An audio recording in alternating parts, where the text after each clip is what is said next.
pasikat lamang ito eh. 'Di ba? Naghahanap lang ng content sa kanyang vlog. Hindi pa tapos sa kanyang eleksyon. Hanggang ngayon may hangover pa to sa eleksyon, hindi mo maintindihan. Alam po ninyo, this is not about Isko Moreno or Joel Chua.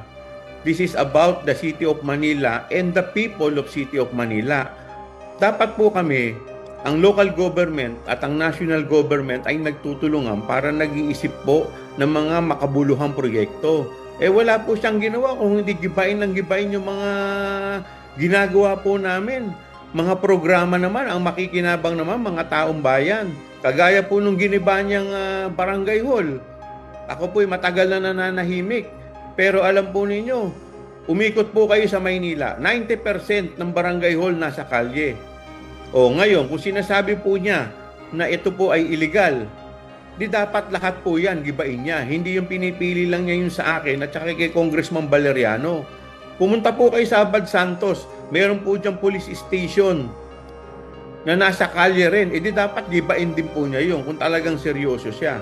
Kaso nangyayari sa kanya, selective. Pati po yung mga konsyal ko, pati yung mga barangay chairman ko, ginigipit po niya. Masyado po siyang bullying mayor.